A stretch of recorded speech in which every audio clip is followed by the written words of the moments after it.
Brad, meron kasing nagtanong, Brad, hindi na ako magpapaligoy-ligoy. Kinakamusta kasi tong ano mo, yung repaint daw natin dito. Kung may order sa'yo na pipick upin mo, halimbawa sa mga fast food chain tulad ng Chowking o kaya Jollibee, McDonald's, mag-aantay ka sa loob ng matagal, aircon naman yan. So, ayun na. What's up best friends? Magandang araw. Tanghaling tapat ang labas ko ngayon. Hindi ako nagkakamali, parang 1:11 na yata. At ngayon pupunta lang ako sa isang iPhone shop kasi papacheck ko ulit yung iPhone na ginagamit ko pang video. So yun yung responsible sa paggawa ko ng mga videos lately kasi nasira siya. Pero yung dating issue nung iPhone na yon, parang 2 years ago yata, hulog siya ng kaibigan namin. So nag black screen siya, and nung umuwi ako dun sa amin, umuwi kami sa Pangasinan, pinaayos ko. Tapos nung pagbalik ko dito sa Palawan, parang yung performance niya, merong feeding program, yung performance niya hindi na tulad nung dati. Tapos mabilis na siyang parang uminit, tapos nagba-block yung screen. Meron pa yung time na pag umiinit siya, pag nagbi-video ako ng matagal, umiinit siya, tapos parang naghihingalo yung screen. Then pag tinuloy-tuloy, yun na, diretso na siya nagba-block, tapos aantayin na lang hanggang malubat para pwede siyang gamitin ulit. Tapos siguro sa tagal na ganun na pinagtsatsagaan ko siyang gamitin, sa isang araw napansin ko lumalaki na yung parang battery niya. Ngayon hindi ko na siya ginamit. Tapos nung time na pinaayos ko na siya, kasi sabi ko kailangan ko talaga ng magandang quality ng video, so pinaayos ko naman yung battery. Tapos napalitan na yung battery. So nung una napalitan ng screen, sumunod napalitan ng battery. Tapos hindi ko pa nagagamit ng isang buwan, nag-give up ulit. Nagpa-black screen siya ulit. So ngayon ibabalik ko siya. Medyo namamahalan kasi ako, or hindi pa natin siya malaanan ng budget para makabili tayo ng bagong unit. Kasi yung presyo nga ng iPhone hindi naman talaga madaling bitawan para sa ating mga normal person lang. Pero bago yung iOS na yon, meron naman ako ginagamit dati na Android na maganda yung performance, makunat din yung battery. Wala rin akong problema sa editing kasi kaya niyang buhatin yung mga transfer ko na files galing sa action camera na ginagamit ko dati. Pero isang araw kasi hindi ko alam kung ano yung naging case niya, parang nagpa-malfunction yung screen. Tapos dumating yung araw na nagpasya na lang ako na ipaayos yung screen. Pinapalitan ko na yung LCD touchscreen niya, pero parang hindi ko pa rin siya nagamit ng buwan. Karoon siya ulit ng problema na same problem dati. Kaya yun, na-stock na lang din yung Android na yon. Tapos kinuha ko na kay Mrs. yung iPhone na to, yung papaayos ko ngayon. Kasi meron naman siyang isang iOS din na phone na ginagamit talaga. Ayun na nga, mula nung nahulog yung iPhone hanggang sa pinaayos ko ulit, ngayon ibabalik ko lang siya. Kasi parang wala pa sa wala pa sa damdamin ko na bumili ulit ng bagong unit ng Android or iPhone. Although meron naman na akong prospect na gustong bilihin, pero parang nasasayangan ako kasi functioning pa naman sila. Yun nga lang, may problem. Baka ngayon kung sakali na naayos na, baka last na ito nga magpapaayos ko kung sakaling nasira siya ulit. Baka mag-decide na lang ako na bumili na lang ng bago. Sa akin kasi hanggat pwede pa siyang panginabangan, gusto ko magamit pa rin yung potential ng gamit na yun kahit na luma na. Tsaka mas komportable kasi ako na mag-edit sa cellphone. Meron kaming biniling computers eh. So hindi naman kayang dalhin nung binabato kong files na galing dito sa camera natin ngayon. Sasamantalahin ko na yung pagkakataon na makapunta ako sa kanila. Kasi kahit madalas akong dumaan dito, eh parang hindi ko masikaso na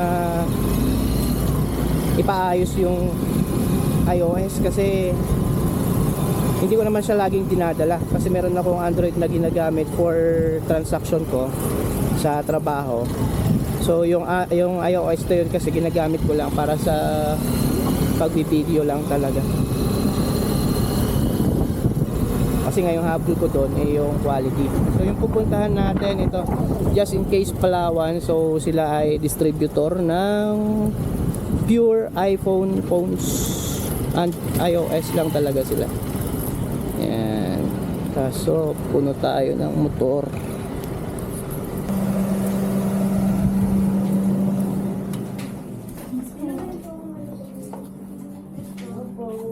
Check natin. Pero papasok kaya siya? Hindi. Bukas pa. Na talaga Nag-blackout na talaga yung cellphone ko na naman. feeling ko talaga mag 13 Pro Max ka. Sa tingin mo ba? Iniisip ko nga rin eh. Kaso wala pa tayong pang-cash. May installment kami. Installment ba? Ano mga requirements natin? Valid ID po. Tsaka, Yun lang po. Tapos kung may PIN number ka or SSS number ka. okay. Magkano na bang 13 ngayon? Papabango muna ako sa misis ko. Apo. Thank you. I-sign. Alright, so wala yung tech nila ngayon. Pero upon checking nung yung iPhone ko kanina nung nasa loob ako, eh parang okay na naman siya. Pwede na naman siyang i-charge kasi nagpakita na naman yung logo na kailangan i-charge, yung logo ng iPhone na low batch siya at kailangan siyang i-charge. Init ah.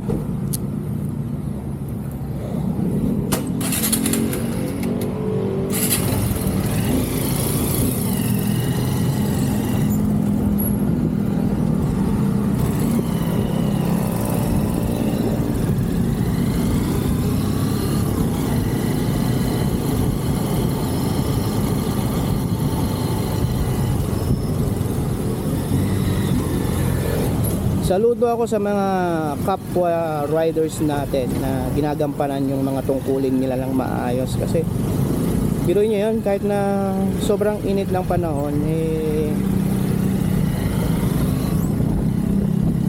nandyan pa rin sila nakikipagsapalaran sa kalsada. Tapos merong mga customer din sila na alam niyo yun, parang sinasadya na magpaantay or hindi ko alam o nakakalimutan nila na meron silang delivery na darating. Kasi sa akin personally, di ba napanood nyo naman ako sa vlog natin na pumasok din tayo sa ganyang trabaho kasi pumasok ako sa Backride Palawan, di ba? Tapos naka-isang taon din ako pero ngayon hindi na kasi ako nagpapasada ngayon kasi meron tayong ibang trabaho na inaasikaso. Parang 4 na buwan na yata na hindi ako nagpa-backride. Basta kung ano yung last upload ko sa YouTube na nag-backride ako, yun yung huling ride ko. Pero yun, ang init ng panahon, no? Tapos yan ka, naka long sleeve ka, naka pants, sapatos, tapos helmet, full face. Init ng panahon, babad ka sa sikat ng araw. Tapos kung may order sa'yo na pipick upin mo, halimbawa sa mga fast food chain tulad ng Chowking o kaya Jollibee, McDonald's, pag-aantay ka sa loob ng matagal, aircon naman yan. So ayun na, sala sa lamig, sala sa init talaga ang mangyayari.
dito pala nagbo-board yung kaibigan natin na si Ike. Kung matatandaan nyo, yung Honda Alpha na nirepaint natin. Ito, dito siya.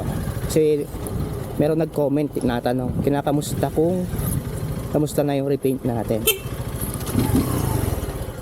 Ayan. Dito sila nagbo-board. Brad, meron kasi nagtanong, Brad. Hindi na ako magpapaligoy-ligoy. Kinakamusta kasi tong ano mo, yung nirepaint daw natin dito sa motor mo. Ayan mga best friend, yung nirepaint natin. Natuklap na. Nasira na pala. Ayan, so ito siya ngayon, matte black. Hindi ko alam kung kapansin-pansin siya, pero ito. Kasi bugbog sa ano to bugbog sa buhatan kasi to Ito kasi yung motor na hindi lang pangpapogi, kundi ano kasi to. Ginagawa rin na pang malakasang pangbuhat. Ayan, nagkaroon na siya ng mga gas-gas. Hindi man yan mag-ano. Ba't nag-stop yung ano ko? Ito. Pero dito na part, makinis pa. Kasi madalang naman ito masagi. Most of the time kasi pantalon lang yung ano dyan. Pwedeng sumagi o kaya yung sapatos. Pero ito talaga siguro dapat ibang klase ng paint yung ginagamit dito. Dumikit yung ano dito? Yung motor cover. Yung cover yung Oo. Nainitan, Brad. dumikit. Pero ito, yung part na hindi nasasagi talaga. Mukhang makinis pa, no? Anong oras duty mo, Brad? Gabi?